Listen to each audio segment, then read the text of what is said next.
Creepy childhood home. In 2007, my family experienced a natural disaster that forced us to move to a different city. We chose to live in a town only 30 miles away, and within 3 months, we're moving into our new home. As the oldest child, I got to choose my room first, and I chose one of the 2 rooms upstairs. This would be a mistake. Things went very smooth for months, and I never had any experiences other than slightly feeling uncomfortable, like someone was watching me. I just shook it off as being a scaredy cat. I was into, and still am, paranormal everything, and I've always scared the crap out of myself. I started getting more and more strange feelings and ended up sleeping on my sister's bunk beds with them almost every night. One night in particular, I was having a hard time getting to sleep as I was uncomfortable on the twin-size bed, and my sisters had fallen asleep a long time before me. I was laying there with my eyes closed, trying to fall asleep, when someone, I assumed one of my sisters, whispered my name. I opened my eyes and I think I said, "What?" I tried to wake up my sisters next to me, but she was dead asleep. I then leaned over the rail and tried to wake up my other sister using a variety of tactics, like trying out words that would make her laugh, etc., but nothing worked. They were both dead asleep. So I just laid back down thinking it was my imagination and tried once again to fall asleep. A few minutes later, the same voice came out of nowhere, called my name. This time, I was not going to try to investigate the source, and I covered my ears with my pillow and eventually fell asleep. To this day, I will not go upstairs alone. I have had several experiences up there involving the same voices, and I hate it up there. I really think that house is haunted. If anyone knows how I could find some history of the house, I'd really like to know how. I have a feeling some bad things have happened there.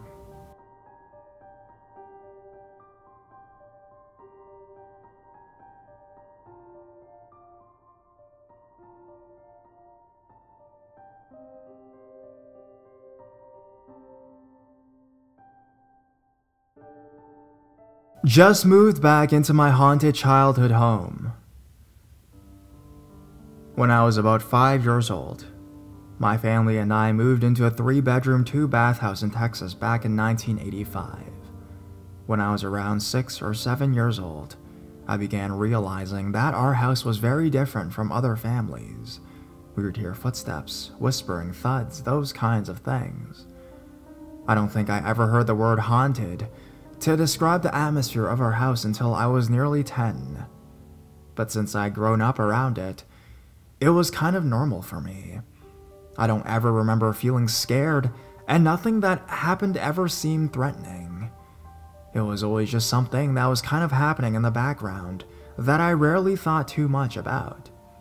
I graduated high school in 1998 and decided to join the Navy. I was in for 2 years but got injured, so I was discharged in 2001, which is when I met my future wife. We moved up north from where she is from, and until recently, moved around before a job offer she received back brought us back to Texas. My parents have lived in that house since we moved in. My mom passed away in 2003, and my dad expressed interest in buying a house elsewhere in the city, but didn't want the hassle of looking for a buyer for the old one. After talking with him for a while, he asked how I would feel about simply taking over the mortgage, and we could just move right in.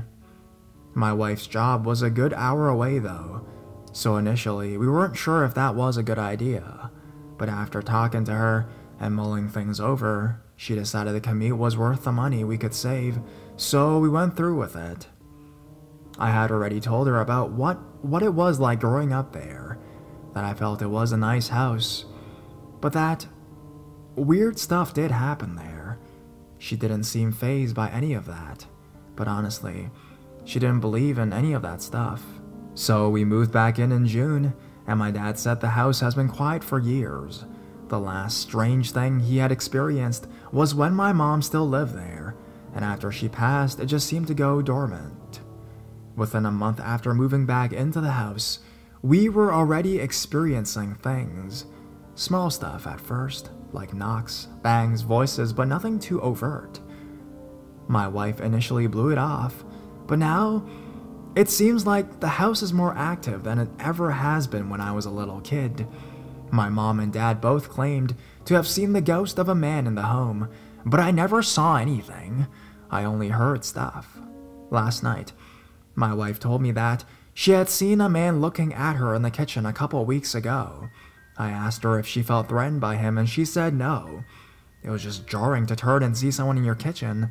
She's a military gal, so it takes a lot to rattle her. Anyways, I just thought I would share.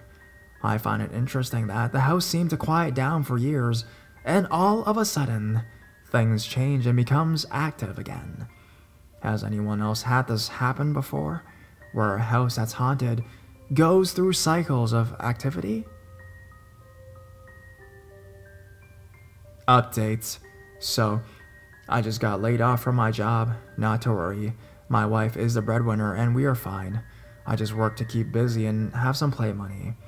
I've been home for the last 4 days, and whatever is with us definitely seems playful. I was sitting in my recliner binge watching, of all things, the whole Supernatural series on Netflix, and all of a sudden I hear a loud pop, like 2 hands clapping together as hard as they could. It only happened once, and I must have jumped a full foot out of my chair.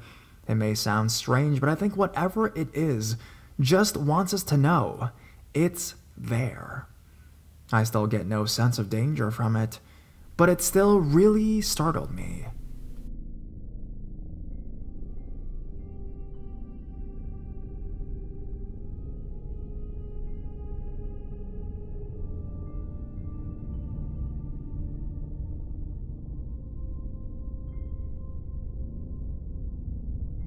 Unexplained events.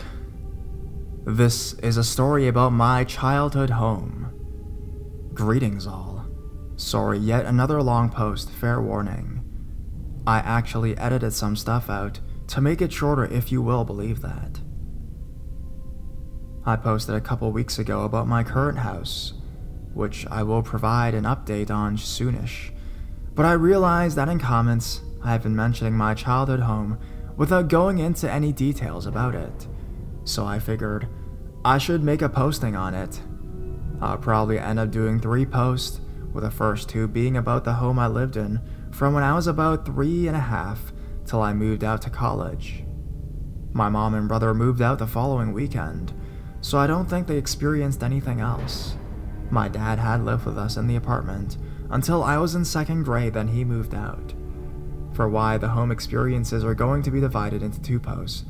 Up until I was in my mid-20s, I believe I could see into other dimensions, so my experiences in the home are divided into ones I attributed to another dimension, and then ones that I will leave at simply unexplained.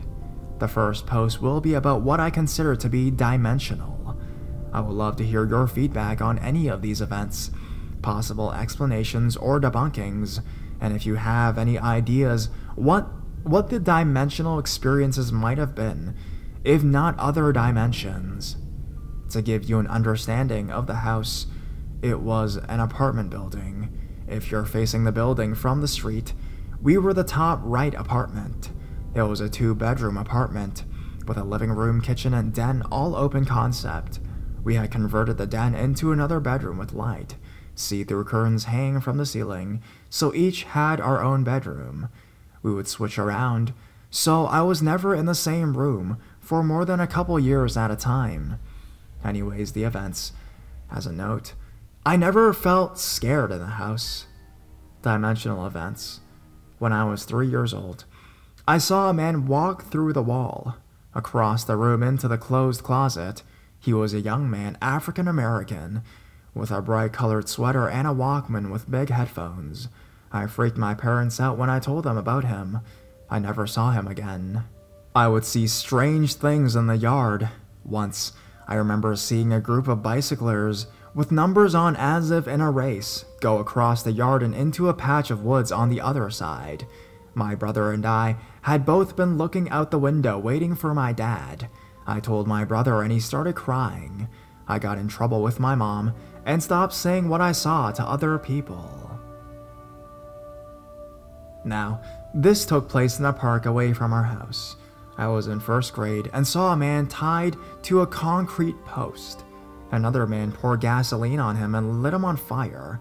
I can still remember the screams and the smell. I forced my parents to take me home. I am still pyrophobic. I would very often hear conversations from no one. Many of these I attribute to sound carrying from outside or TVs or something else. However, sometimes it was obviously not. Once when I was around 12 years old, I was home alone in the kitchen. Through the wall, I heard the mom and daughters from next door yelling. While they spoke perfect English, if they were around English speakers, they usually spoke Spanish when they were alone. However, this particular instance, they were speaking English.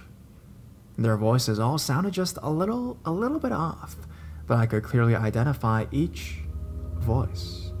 The girls had been invited to a co-ed sleepover and wanted to go, but the mom refused. They were yelling and arguing for at least 10 minutes before I heard doors slammed.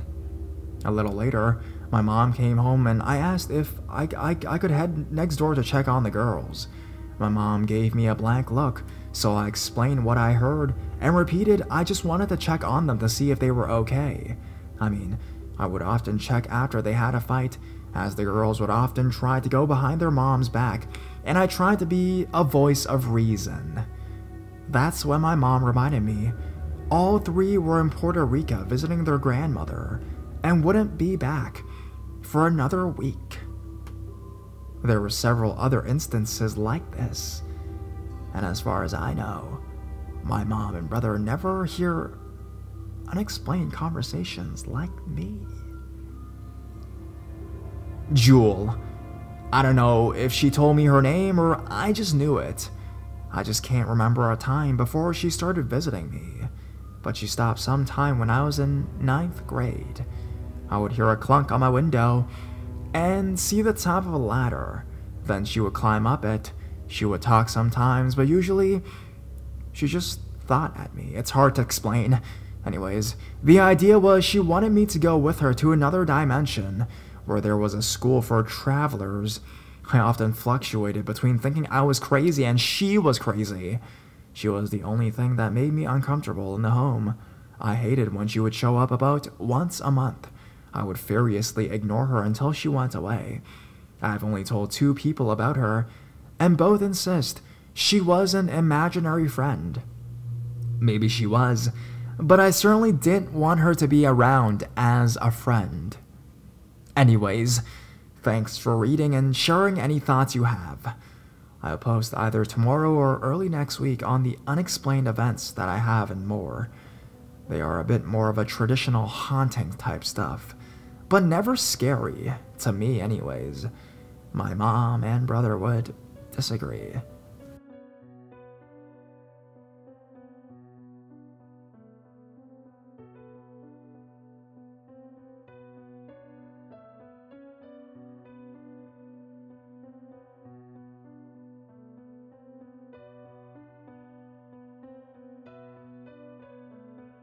My childhood ghost, Min. Hey Reddit, I'm completely new to posting on here, but I've been reading for quite some time and thought I'd share my experience haunting whatever with all of you. I know, it's formatted a bit like a story, but I don't know how else to do it. Some of this was told to me by my parents because I was too young to remember the details. I don't really know how to start this, except to introduce you to Min. Now, Min was my first imaginary friend for a while, but my parents began to suspect she wasn't so imaginary, and to this day she still visits from time to time. Min is a small, pale little girl with long platinum blonde hair, dark green eyes, and she wears a little blue dress. Images of her are burned into my mind as clearly as if I were looking right at her at this very moment. She never acted malevolent towards me, nor has she ever harmed me. I should probably start from the beginning. When I was about 3 years old, Min made her first few nightly appearances. I would wake up in the middle of the night and begin having what sounded like a one-sided conversation. I would laugh hysterically, listen intently, and blabber on and on and on, all while staring at a random spot in my room. My parents immediately assumed I had an imaginary friend, and my mom asked me who I was talking to so late at night. "I'm talking to Min, Mom," I had said innocently, pointing across the room and looking at my mother as though she was insane for not being able to see. "Min." "Well, tell Min to go to bed. It's late." Mom brushed the incident off, chalking it up to the wild imagination of a 3-year-old. This carried on for about 6 months. I would wake up at random hours of the night and have a very lengthy conversation with Min. Eventually, my parents grew tired of it and would reprimand me for being up late. When I was about 4 years old, my dad came into my room to see me sitting up in bed, facing the closet, laughing like crazy. "Samantha, go to bed," he said, sounding fed up with what he assumed was a toddler's game. "Dad, I can't. It's Min, she's keeping me up," I said, dramatically pointing at my closet. "Min isn't real. You need to stop this right now," my dad replied, beginning to put me back into bed. "She is real, Dad. Can't you see her? She's right behind you," I said, flailing against his attempts to tuck me back under my sheets. Dad later told me he got chills down his spine and suddenly felt as though he was being watched. He quickly put me in bed and fled the room, not sure what to do, as he'd never believed in the paranormal before. Once my mother, an avid believer in all things paranormal and spiritual, heard about this, she became suspicious. It only got worse when strange things would happen. Examples of this are many, such as my alarm clock suddenly just going off at night, even though it was turned off, or being set at a strange time. Even despite this, I continued to talk to Min, and my mom continued to worry. One day she took a rosary around the house praying, and it seemed to do the trick for a while. I don't know how well religious things usually work, but it did the job here apparently. I finally stopped speaking to Min, and odd things ceased to happen. We moved houses when I was 9 years old, and then again when I was 10. I still very clearly remembered Min, and I still insisted she hadn't been imaginary. In the years that followed, strange things would happen periodically, like when I saw a light flash in the hallway, or when I heard voices that weren't there. I believe it is still Min. She comes and goes when she pleases. I am now 17 years old, and I've still had various things happen that can only be explained as Min acting out. I was home alone in the shower when I sneezed, and someone very clearly said, "Bless you," which scared me more than anything. I've had the cliche door close when there was no wind, and I felt someone laying beside me at night when my cat was nowhere to be seen. Part of me wants to contact Min, since she's been around for roughly 14 years now. I've been told to use a Ouija board, but those things scare the shit out of me, and my mom won't let them in the house because she's seen too many fucked up horror movies. I don't want to do anything stupid, and I'm screwing myself over, you know? But I'm kind of wanting to talk to Min. Why has she attached herself to me? And who is she? I don't even know if her name is Min, or if that's just short for something else, you know? Any advice?